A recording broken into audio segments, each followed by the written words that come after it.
everybody. I have a Novick here. Sound check. Let's see.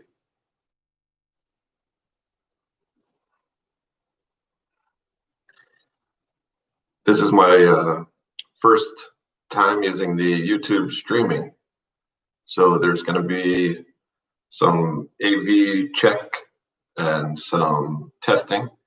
So you can see here, you can see the natural background. I haven't learned how to create a fake background in YouTube streaming. And I'll have a bit more to say about what we're going to be doing with the streaming and with providing some updates here on a consistent basis on YouTube.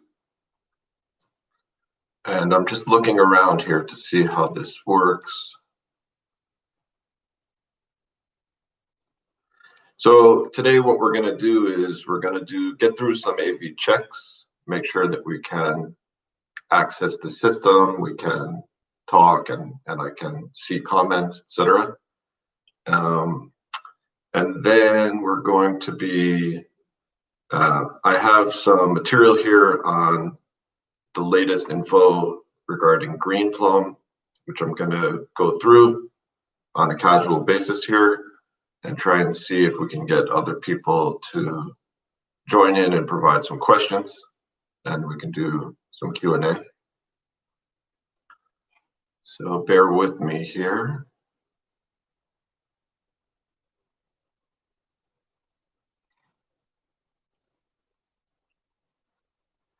Let's see.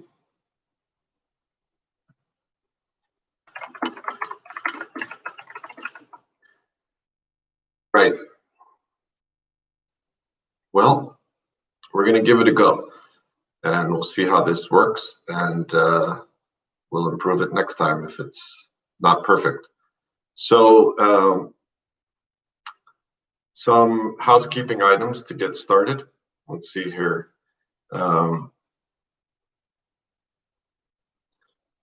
What I want to do, read some housekeeping items to you. This presentation, okay, let's see here.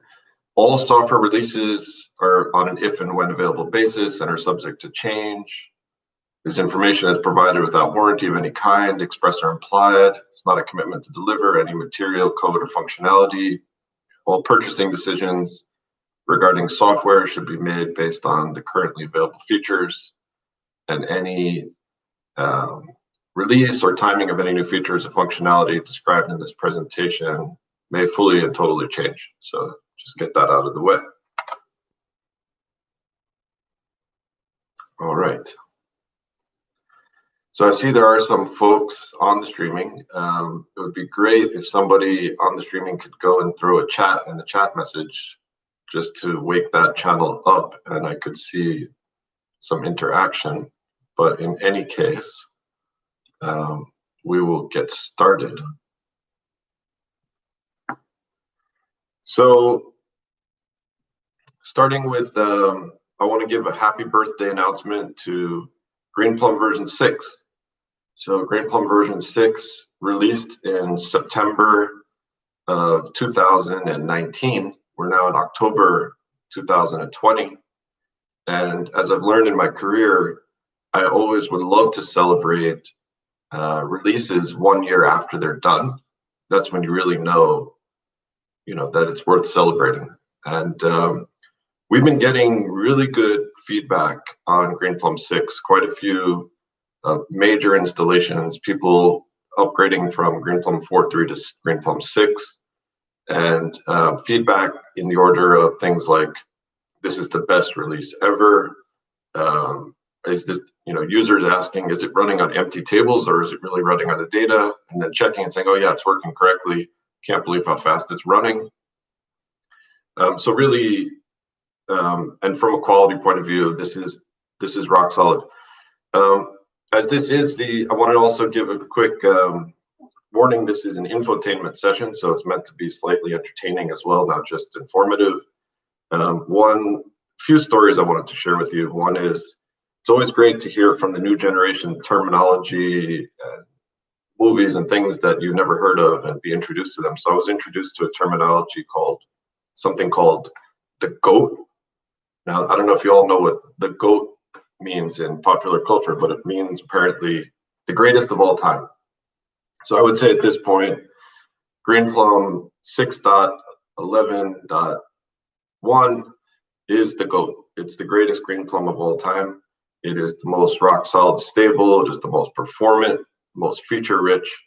And that journey started a long time ago. I mean, I can remember back in 2015 when a bunch of folks descended into London, and we had a few day seminar asking ourselves, hey, you know, Greenplum is based on Postgres version 8.2, and as a strategy, our goal is to be an MPP data warehouse analytical platform based on Postgres.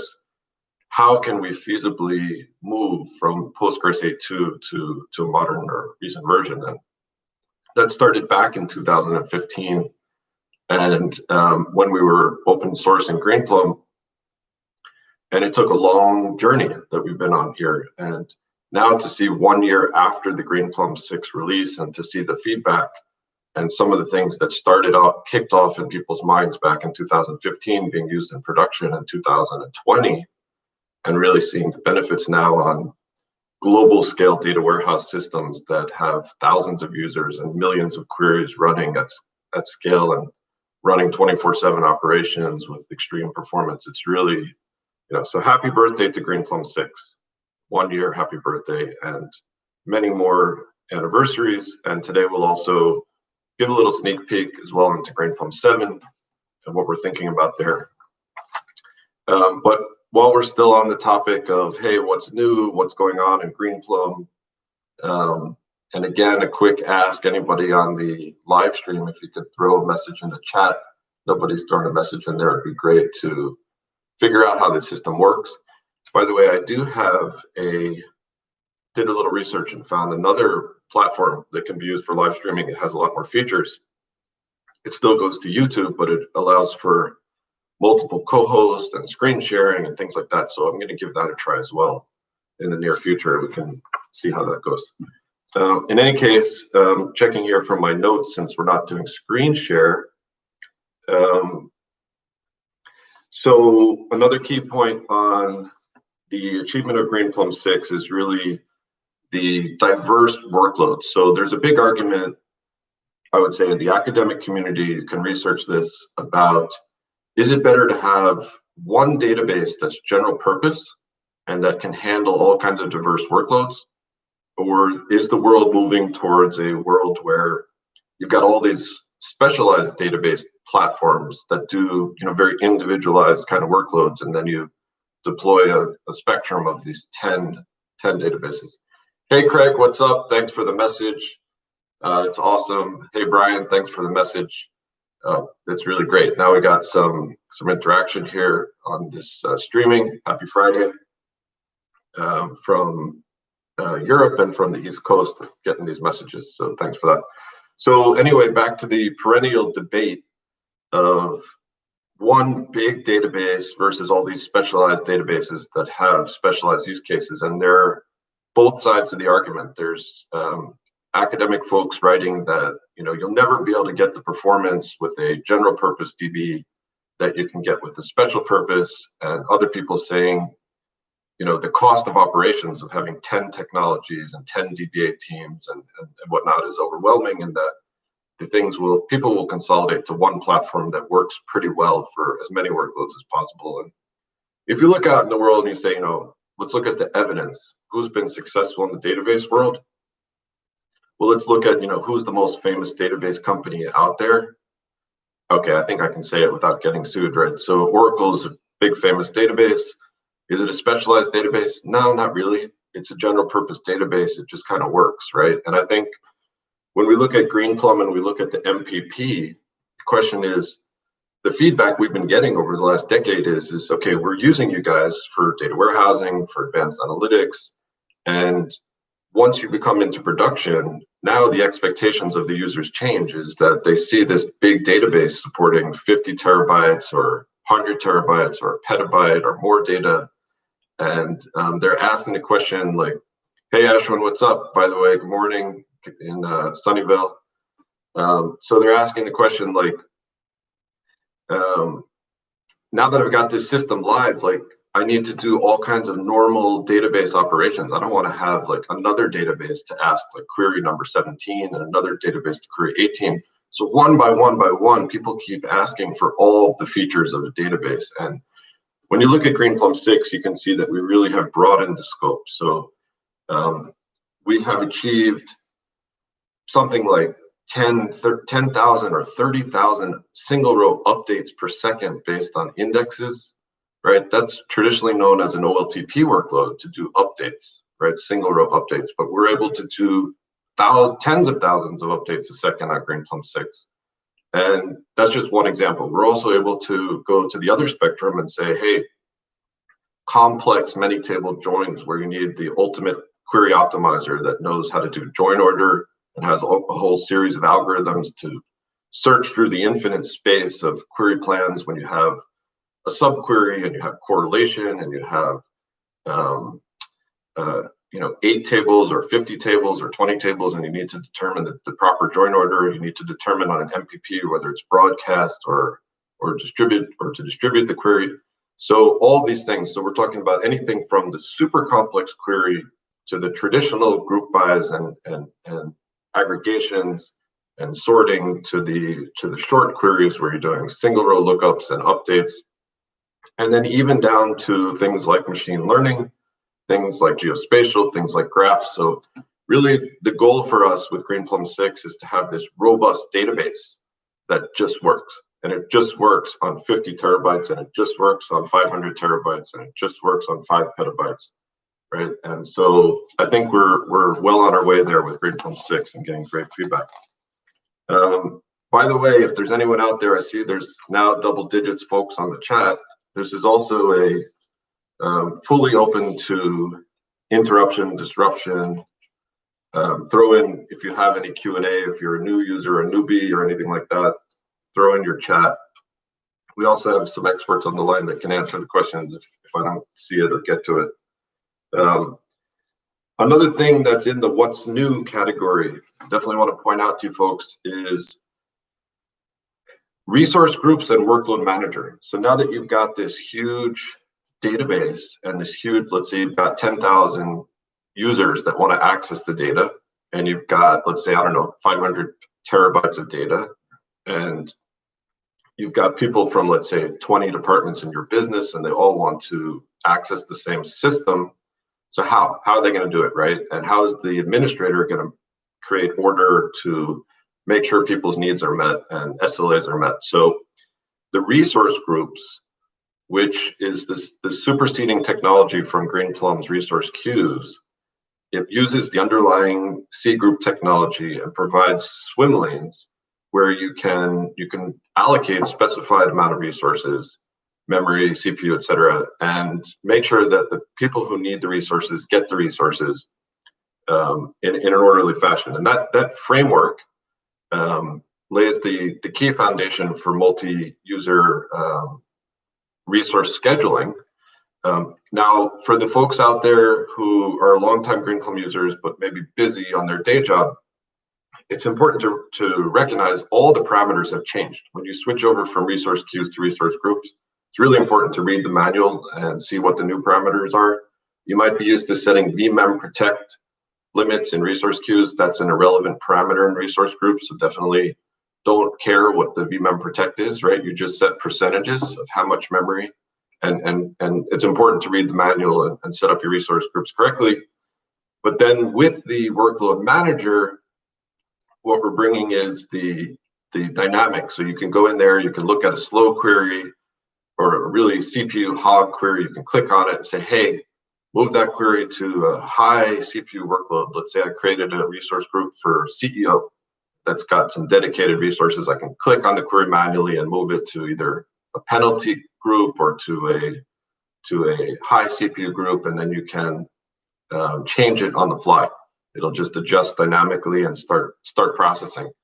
The other thing you can do is you can set up rules, right? So looking at the rule capability, you go into the command center and you can set up things like based on the cost of the query, the planner cost, based on how long it's been running, based on the CPU that it's using or the slice count.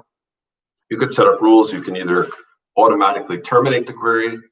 You can log the query to the GP metrics table so that you can just see, hey, it violated the rule, and you can come back and study that.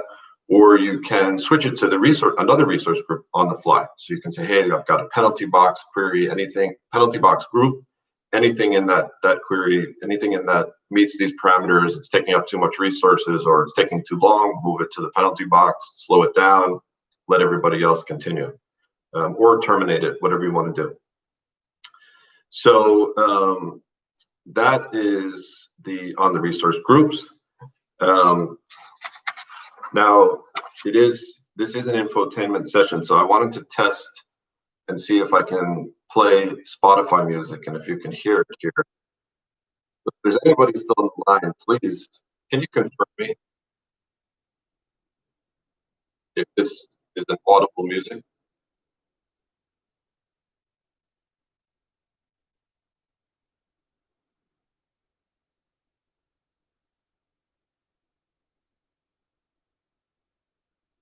No music. I need a new technology then. All right, we're gonna get a new streaming platform for next time. Still YouTube, but we need some smarts in that. Okay, I had some great music going, but I won't ruin the surprise of what it was. All right, with that musical ramp, let's transition here to the fact of what's coming and what we're gonna be working on for Greenplum 7. So let's see. Continuing on some of the same themes, one of the key themes is the Postgres integration and the Postgres merge project, as we call it. And so if you're following the open source development list, you will notice that our development branch for Greenplum 7 is already now based on Postgres version 12. So that includes everything from starting from Postgres 9.5, 9.6, 9.5, 9.6, 10, 11, and 12. All of those versions are integrated. So what that means is that our development team goes and takes that code, brings it in and merges it and has to review all of the changes and then see that it safely integrates and look for the optimization opportunities and really integrate it in to the MPP system. So if you go and build your own code on GitHub from Greenplum, you'll see a Postgres 12 base, and there's quite a few interesting features there. My expectation is that our team will be able to achieve new heights as far as performance. Some of the questions about how to do that, I'm going to talk about some of the key interesting things. One interesting thing is something called BRIN Index, which stands for Block Range Index. Now, the interesting facts about BRIN Index, and again, I'm going to do this without screen share, so I'm just going off my memory here. But some of the problems that you face first of all, why use an index? Indexes are there to help you find what you're looking for in a query directly without processing all the data, right? And historically, and even today, there are public companies who build data warehouses that have multi-billion-dollar market caps and don't have indexes. Why? I don't know. But indexes have been around since probably 1950 or 1970, somewhere in there, and they are important data structures in a relational database system that allows the optimizer to determine dynamically, is it more efficient to scan all the data or go directly to the data that's being requested? That's really important. And in today's Greenplum 6, there's a lot of users who use Btree indexes, very traditional Btree index, and they use that for things like searching for a specific record. So you could say, hey, I'm a global shipping company or a national shipping company, and someone's looking for information on a tracking ID. select all the information where the tracking ID equals XYZ. Boom, you go directly through the index there and it returns in milliseconds, as opposed to scanning and comparing and scanning and comparing, which would be extremely radically inefficient. So that's cool. So you've got the opportunity to create these Btree indexes, but now why is Btree not the magic bullet for everything? Well, there's a few disadvantages to Btree. One is it takes up its own space on disk. So in addition to storing the data, you need to store an index. And the Btree data structure in practice, when you go and look at it, it can be bigger than the data. So you could have 100 terabytes of data, and then you want to have an index on it. It could be 200 terabytes for the index. So that's one disadvantage. Now you're still going to get that fast lookup, but it's going to take up that extra space. So that's one problem.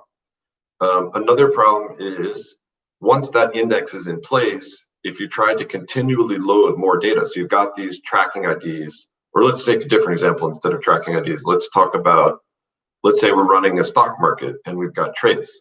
So every trade, you've got how many trades happening per second, right? Hundreds of thousands or tens of thousands of trades per second. Each one might have a trade ID. And then someone wants to go and search for that trade, and they do a query, and the index will help you get directly to that trade through terabytes and terabytes of data.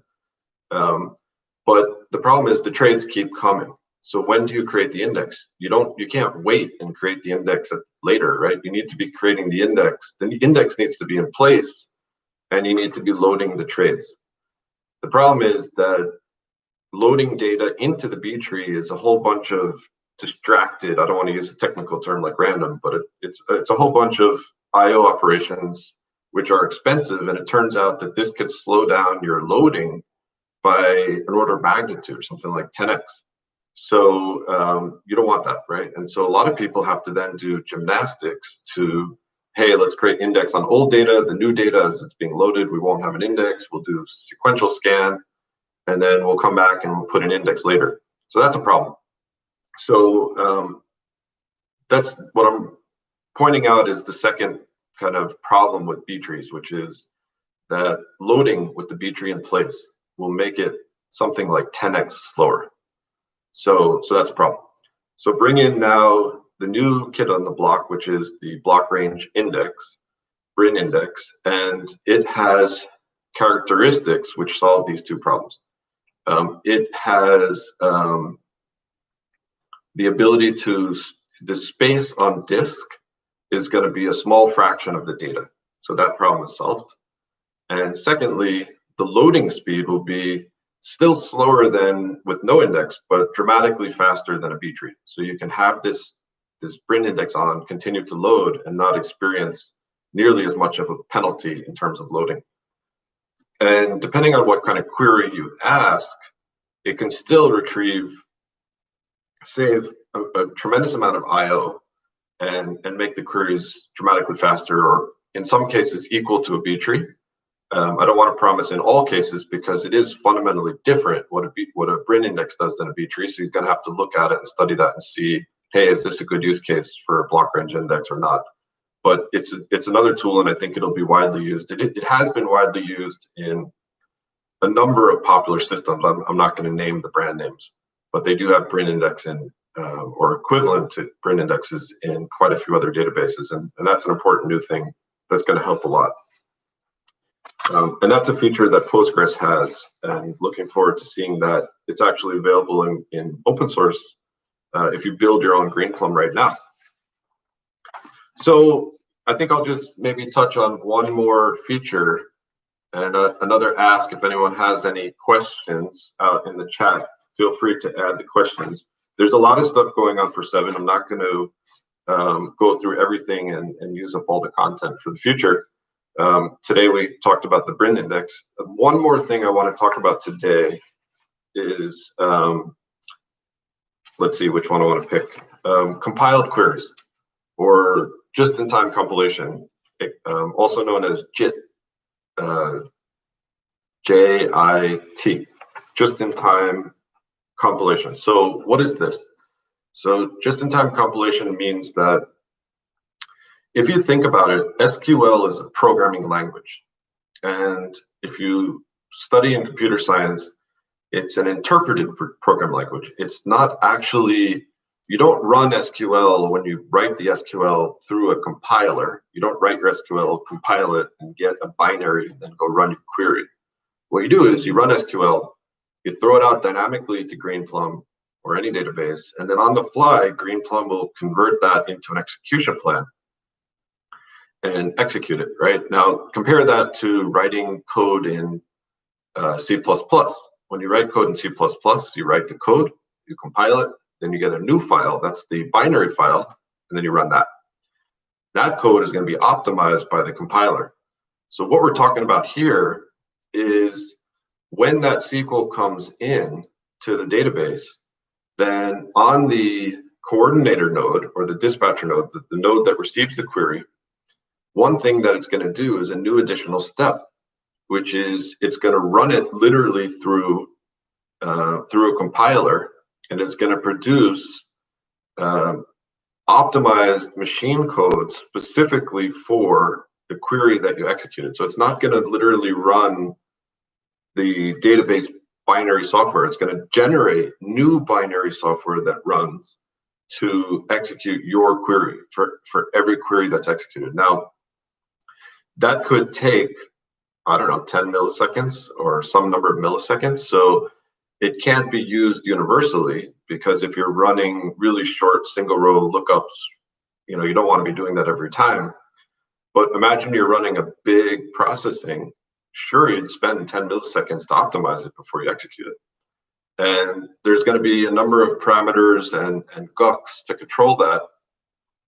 And what you end up getting is, in benchmarking we've run, we've seen that take a traditional TPC query, something like TPCH query 1.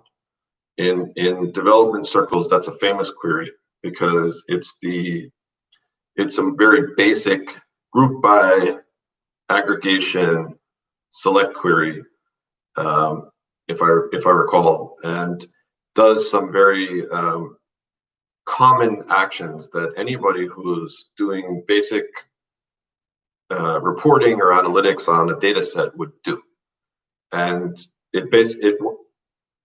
by running query 1, which is hey, select from these, let's say, trades or orders or whatever they are, and do group by and aggregation and the basics of SQL, essentially of OLAP, what you do is you can see that by running it through the just-in-time compilation, the runtime actually gets twice as fast. And that's just on the iteration that we have right now. There's still room for improvement, but the fact that you can actually pre-process the thing and now the workload's running in double the speed, those kinds of optimizations don't come around every day.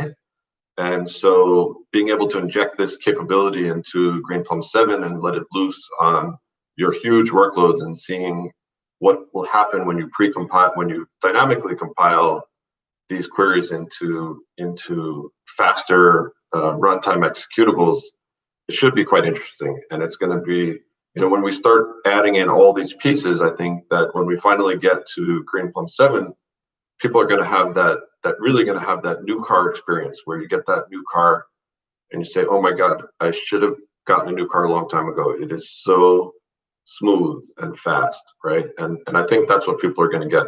So anybody out there have any Q&As? And I can't play any more music. I didn't prepare any jokes. Okay, let's see. Current thinking on AutoMaster failover for GP7. Okay, thanks, Craig.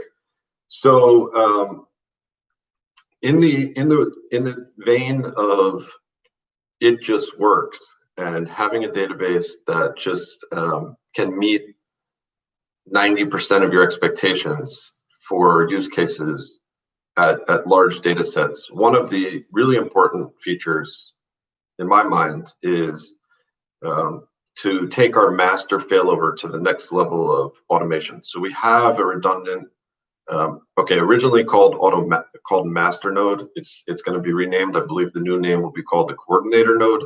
which is a more accurate kind of description for it.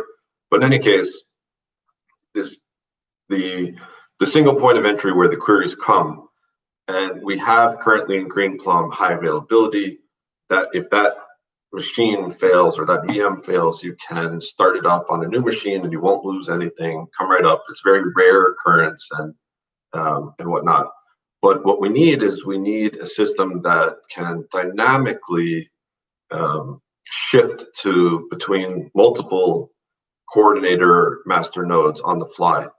And that's something that I'm seeing a lot of progress, and I believe, remember the disclaimer from the beginning that you should buy the product based on what's there. There's no promises, but I expect to see that we can do auto master failover in Greenplum 7, and I'd like to see our developers and engineers be thinking about how the secondary master node could be used for, or controller. Thanks, Ashwin. The new name is controller. Thanks so much. So there's going to be a primary controller, and I'd love to be able to see that the secondary controller could also accept read-only queries, right? So that we could start scaling out to more concurrent sessions and support, let's say you want to support an entire company's worth of analysts. Let's say you want to have 100,000 users all hitting the database.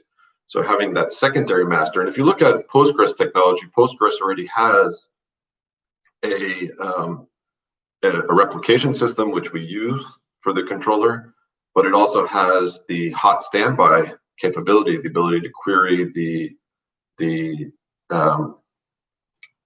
secondary node, right? The one that's getting the replication, and it even has the ability to have multiple replicas. So you can have the coordinator and you could have 10 replicas in Postgres, right? And all of them could be doing read-only queries, with the primary controller being the place where writes go to. And then things like pSQL and libpq and the client programs can be configured to automatically talk to whichever is the active nodes. So really what we're talking about is being able to scale out. It's really important to be able to scale out concurrency to essentially to unlimited levels when it talks to short queries, right? That don't take up much resource on the back end, but that take up resource on the front end. And so I think, this is a really important focus. And I'd expect to see improvement in this area in Greenplum 7, starting with the automation of the failover of the coordinator, and then leading towards additional features like the hot standby, the multiple hot standbys down the road as we can get that, as we can engineer that. And then another question here. So let's see. Hey, sorry for the pronunciation. From me, this is Shanmuga. Somebody I don't know before. So how is HTAP optimizations coming into Greenplum to handle both transactional and analytical? Okay, great. So Greenplum 6, the one on the shelf that can be downloaded today, supports pretty high performance transactions. It can support, oh, okay, hey, thanks. So you go by Priyan. Nice to meet you. Greenplum 6 can already support pretty high volume transactions, right? So if you're looking at wanting to do 10,000 updates a second in an ACID, right? Atomic, consistent, isolation, durable, basically guaranteed delivery of transactions, and you want to do 10,000 updates a second with 100 parallel users, you can do that now, right? To me, that's transactional. Now, true, if you look at a native Oracle system and look at its capabilities around OLTP or transactional use cases, they've been doing that for years. Greenplum really has started and is used primarily for analytical workloads. So there's a whole lot of intangibles that you need to think about when building a transactional database, and that's a journey that we're on in bringing in those capabilities. But if you just look at the raw understanding of what is a transaction, you're basically, as they say in the textbook, to remove money from account 1, deposit to account 2, and if there's any issue in the middle, don't complete it until it's all done 100% safely. so that it's been an atomic, consistent transaction, right? We support that.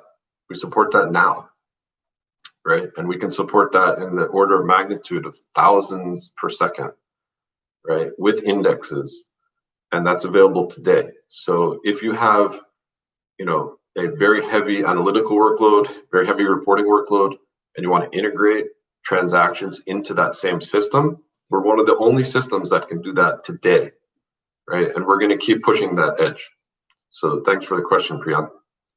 All right, so again, time for me to play the music I can't play. Have a happy Friday. I am going to try and get multi-user hosting going so that I can have a co-host next time I do this and bring in some new updates. Have a great Friday.